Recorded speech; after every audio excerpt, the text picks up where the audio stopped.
All right, in this first section, section 1.1, we're going to talk about just the basics of statistics. So now the question remains, what actually is statistics? Okay, statistics is defined as the study of how to collect, organize, analyze, and interpret numerical information from data. It's how are we collecting this data? How are we organizing it?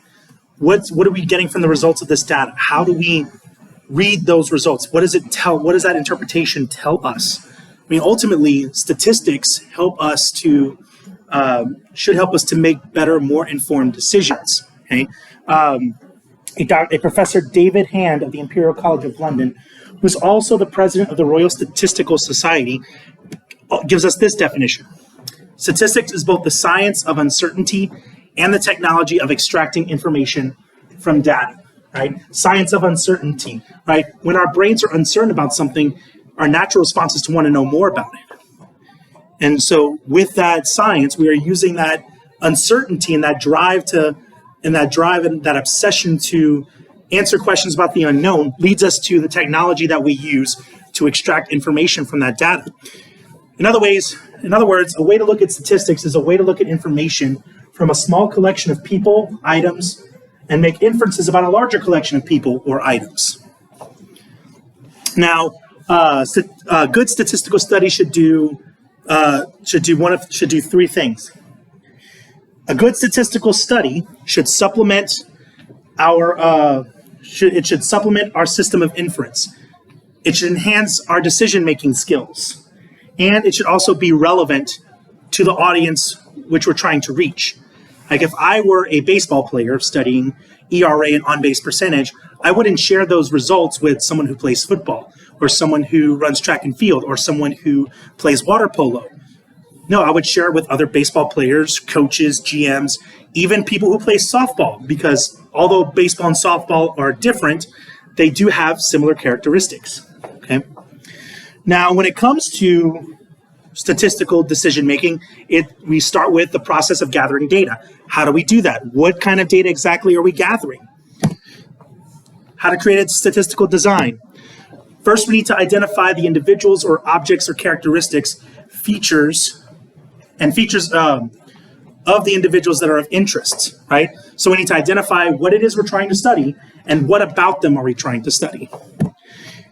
Individuals are the people or objects included in the study. Notice that we talk about people or objects, okay? We don't necessarily have to have every statistical study be about people. Sometimes we may be studying the effects of photosynthesis in the Amazon rainforest.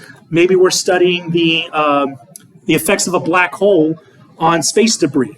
Okay, individuals are not limited to just people. A variable is a characteristic of that individual to be measured or observed. Once we know who or what we're trying to study, we need to look at what types of variables are going to help us in that study. For example, let's say I take a study about the people who climb Mount Everest. Who are the individuals? Well, obviously, it's people who climb Mount Everest. And whoever our individuals are, that's the only people we should be focused on. If I'm doing a study on people who have climbed Mount Everest, I'm not going to take into account people who've never even seen Mount Everest. Okay? So my individuals will be people who climb Mount Everest. Now, what about them do we have to take into account? Well, there's things like age, weight, height, income could be a variable, nationality, gender. All those types of things can be taken into account that are relevant to people who've climbed Mount Everest.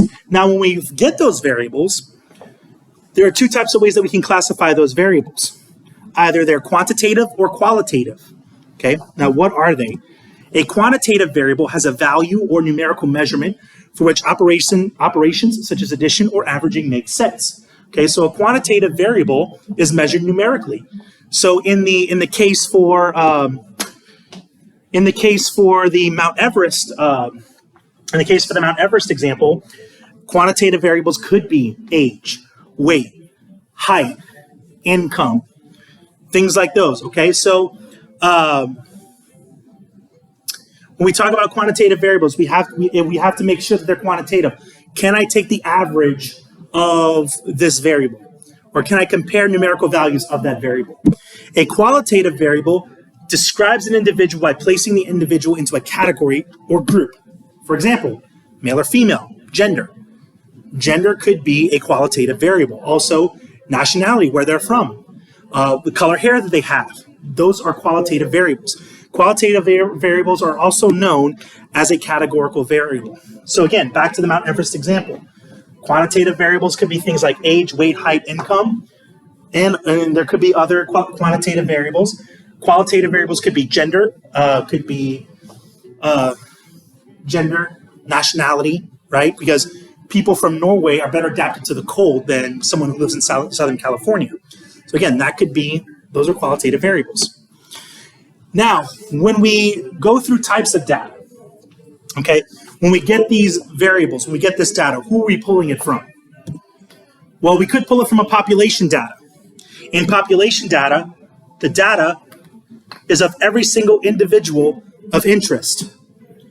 In a population data, it's fixed and complete because remember, we're taking it from every single person in this study.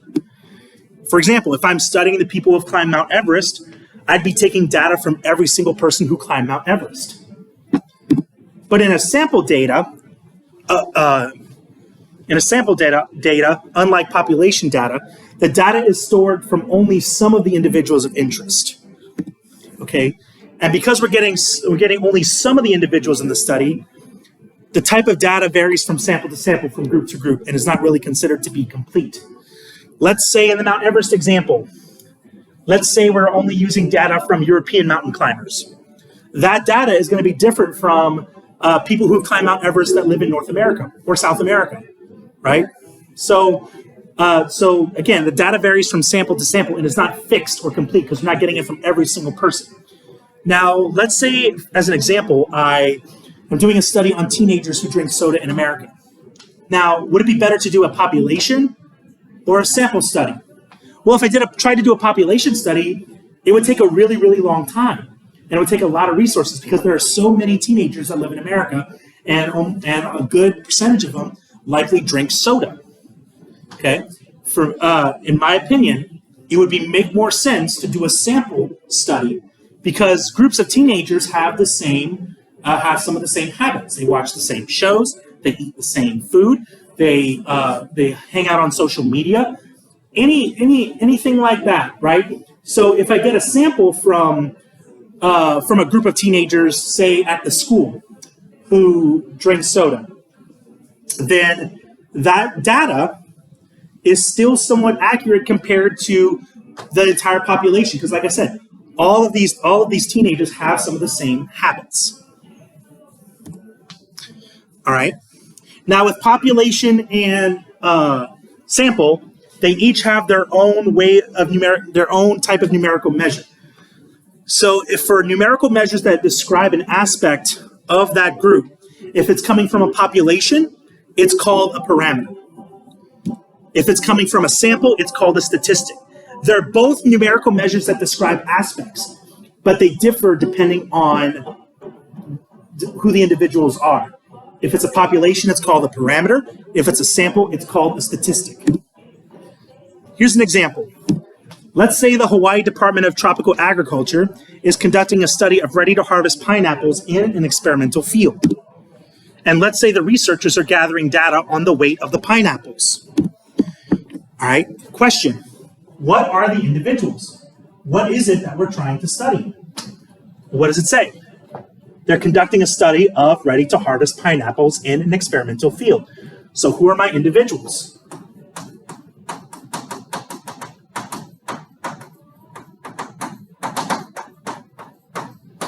It's the ready-to-harvest pineapples, okay? And that's all we're focused on. I'm not looking at expired pineapples. I'm not looking at pineapples in Texas. I'm not looking at pineapples that are not quite ripe, but almost there. Just the ready-to-harvest pineapples in this experimental field in this state of Hawaii. So what's the variables? Well, what are we gathering data on? We're gathering data on the weight of those pineapples. Now, question is that variable quantitative or qualitative?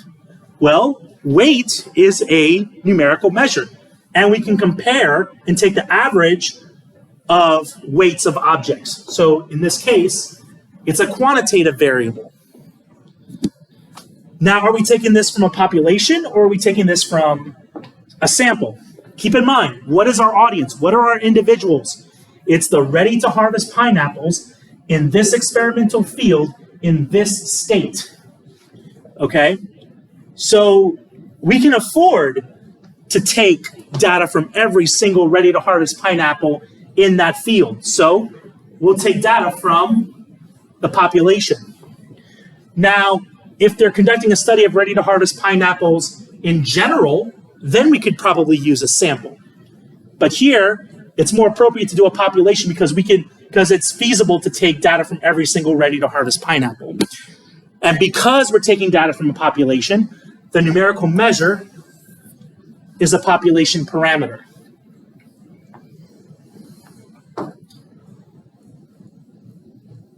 All right, next example. Let's say we're still studying ready-to-harvest pineapples. We're still studying those ready-to-harvest pineapples. Let's say researchers are gathering data on the taste of the pineapples. Who are my individuals? Still, it's the ready-to-harvest pineapples. Those are my individuals. That hasn't changed. But what did change is the variable. I'm no longer studying weight. I'm gathering data on the taste. I'm gathering the data on the taste of those pineapples. Now, is that quantitative or qualitative? Well, for the most part, taste can't be described numerically, so it has to be qualitative. The only time that taste can be measured in a quantitative way is if you're measuring levels of spice, because levels of spice are measured using Scoville units. All right, but since that's not the case, the variable is qualitative. Now, is this data population or is it a sample data? Okay, so before I ask this question, let me modify this question a bit. Let's say the Department of the Department of Tropical Agriculture sorts these ready-to-harvest pineapples by taste in these categories: poor, acceptable, and good. And let's say I want to gather data on the pineapples that are poor tasting. Is that a population or a sample? Well, in this instance, we're not gathering data on all of the ready-to-harvest pineapples, just the poor ones. So in this case, it would be a sample data. Because again, we're not taking data from every single ready-to-harvest pineapple in that field, just the ones that taste poor. And because our measure is from a sample, it is a statistic. Now, we can classify data either in a qualitative way or a quantitative way, but that's not the only way we can classify the data. We can look at it using 4 levels of measurements: nominal, ordinal, interval, and ratio. Okay? And these levels of measurement are organized based on the level of arithmetic required for that measure. At the top is the least importance in arithmetic. The bottom is the most important in arithmetic. The nominal level of measurement applies to data that consists of names, labels, or categories. There are no implied criteria by which the data can be ordered from smallest to largest. Okay? So nominal level, look at the word nominal. The root word of nominal is the same root word of names. Okay? It's exactly like a qualitative data compilation, right? Qualitative data separates things into categories, right? Same thing with the nominal level of measurement. It only consists of categories of names, labels, or other variables like that. There's no implied criteria by which the data can be ordered from smallest to largest. The arithmetic required is meaningless. There's no math involved in it. Okay. For another example is separating things by color: black, white, red, yellow, blue. I could take the entire senior class of the school and organize them by which colleges they're going to after they graduate, things like that. When we get to the ordinal level of measurement, it applies to data that can be arranged in order. However, differences between data values either cannot be determined or are meaningless. So now, as we jump levels, Now the order in which we're organizing them starts to matter a little bit. But look at this second phrase. Differences between data values either cannot be determined or are meaningless. Okay? When we organize things, we can organize things without using numbers by using categories. What I mean by that is, let's talk about the weight of the pineapples, or let's talk about the size of the pineapples. I can arrange those pineapples from small to largest. If we're talking about people, oldest to youngest, right? So we can still organize them into in a specific way. However, it's really not specified what the criteria for that measurement is. So we cannot determine what the difference between the data values are, or they're meaningless altogether. Okay. For example, if you've taken surveys before, a lot of surveys will ask, pick the one that most applies to you. You'll see answers like strongly agree, neutral, disagree, or strongly disagree. Then we get to the interval level of measurement. The interval level of measurement applies to data that can be arranged in order, just like ordinal. Difference is, in addition to that, differences between data values are meaningful. Okay? When we think of differences, we think of addition, we think of subtraction. So at the interval level, when we're comparing intervals, addition and subtraction become meaningful. An example for an interval, let's say I'm taking the time of day on a 12-hour clock, right? Intervals of time can be measured on an interval level. Now when it gets to the most important, the ratio level of measurement applies to data that can be arranged in order. In addition, both differences between data values and ratios of data values are meaningful. Data at the ratio level have a true zero. Now, ratio and interval levels can get confusing to tell the difference between the two. But here's how you can tell the difference. There are two ways you can tell the difference, right? With interval level, it's just addition and subtraction. It's addition and subtraction that matter the most in this interval level, nothing else. But when we get to the ratio level, not just addition and subtraction, when we talk about ratios, we talk about multiplication and division. So multiplication and division can be useful in the ratio level of measurement. Like for example, I can say that, let's say a student has 5 cents in his pocket and I have 20 cents in my pocket. I would say that I have 4 times as much money in my pocket as he does. Comparisons like that, 4 times more, 3 times more, twice the size, 3 times smaller than. Those kind of ratio comparisons imply a ratio level of measurement. Also, look at this phrase, data at the ratio level has a true zero. When you think of that phrase, true zero, think of it as a true starting point, the place where your measurement actually begins. Okay, we'll see it in an example coming up. We talked about the money in your pocket.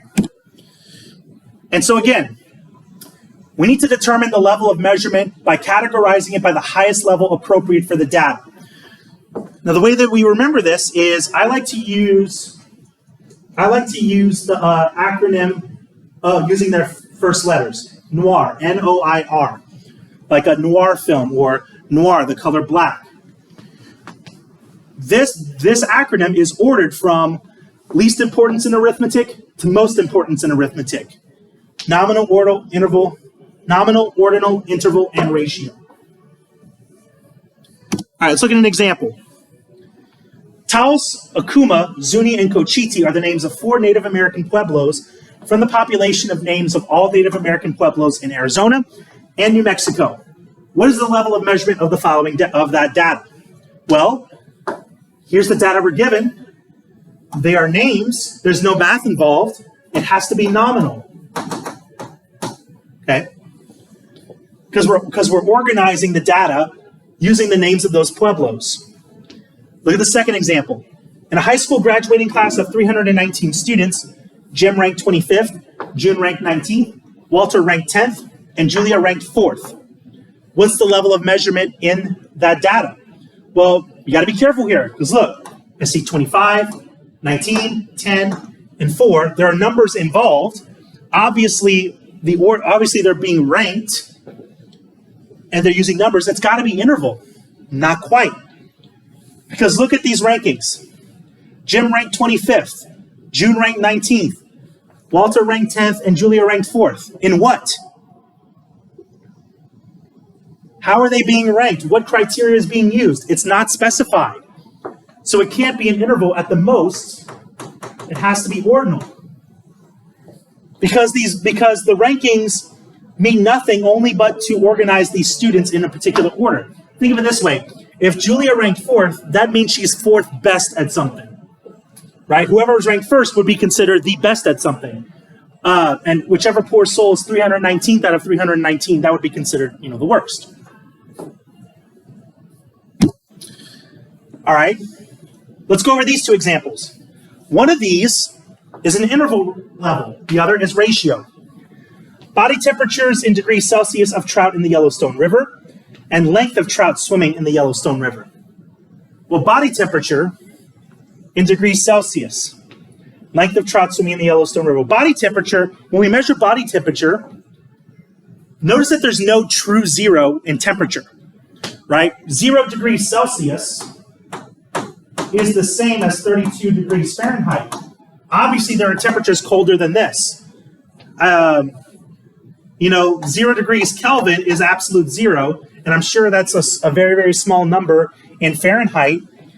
But theoretically, there is a chance we could find a temperature smaller than that. Okay. So also, when you look at, if you try to use ratios, you can't use ratios in temperatures, right? There's a temptation to say that because if a fish is 10 degrees Celsius and another fish is 20 degrees Celsius, then